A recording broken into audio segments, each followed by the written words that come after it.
My name is Jessica. I'm 28 years old, living in California, a place where the roads never sleep, shops stay crowded until late, and the city hums with noise long after the sun goes down.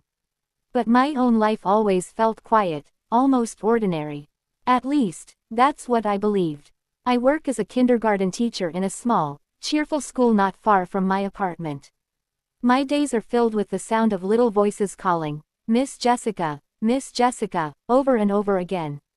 Those children remind me that love and honesty don't have to be complicated.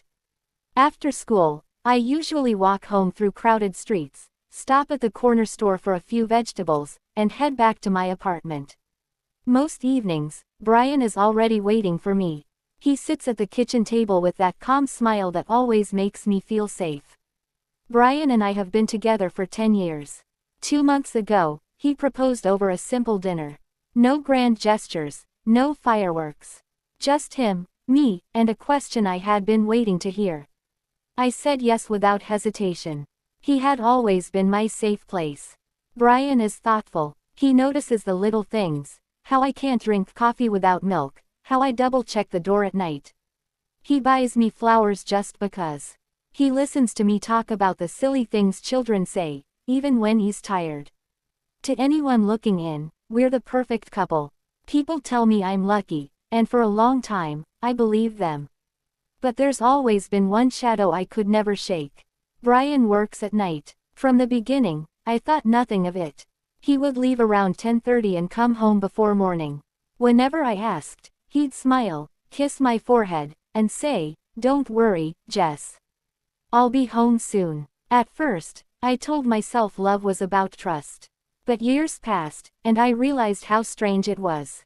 He never once told me what his job was.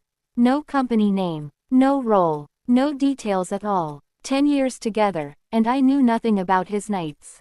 Sometimes I'd sit on the bed and watch him tie his shoes, adjust his collar, and walk out the door. The question would burn in my throat, but his smile always stopped me. I wanted to believe there was nothing to fear. Still, doubt grew quietly inside me. Maybe it came from my past. My father used to disappear without a word, gone for days. My mother would pretend not to notice. As a child, I hated the silence between them, the unanswered questions. I promised myself I would never live like that. I would never be left in the dark. But here I was, engaged to a man who vanished every night. After Brian proposed, the unease became heavier. One Thursday evening, I sat at the kitchen table grading children's drawings. His chair across from me sat empty, as it always did at night.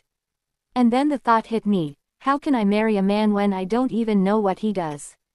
How can I promise him my life when part of his is hidden from me? That was the moment I decided I couldn't stay in the dark anymore. The next night, Brian left like usual. He smiled, said, "Don't wait up." I nodded, pretending to be calm, though my heart pounded. 10 minutes later, I grabbed my car keys. My hands were trembling as I stepped into the night. I spotted his car a few streets ahead and followed, keeping my headlights dim, staying just far enough behind. My eyes locked on his taillights. At first, it seemed normal. He drove toward the busier side of the city. My chest loosened. Maybe this was all in my head. Maybe he really did just have a night job. But then, he turned. Finally, he pulled into the lot of a plain gray building. I parked further down the street. When Brian stepped out of his car, my breath caught. He wasn't in his usual jacket. He wore a dark suit I had never seen before, sharp, professional, almost intimidating. 2 men in suits stood at the entrance. They wore earpieces. Guards. They nodded and let him pass. My heart raced. This was no ordinary job. I slipped into the shadows of the building until I found a small window. Carefully, I looked inside. Brian stood at a large table surrounded by men. Maps, photos, and computer screens covered the surface. He spoke with authority, pointing at documents while others listened. On the wall behind him were crime scene photos, lists of names, codes scribbled on papers. My knees went weak. My mind screamed this couldn't be real. And then my eyes froze on one detail that made my blood run cold. A photograph. My photograph. Pinned to the board. My stomach dropped. My breath caught in my chest. Why was my picture there? Why would Brian, the man I trusted and loved, put me on that wall? The answer hit like ice. Brian wasn't hiding a normal job. He wasn't embarrassed. His life was a secret because he was living another reality entirely.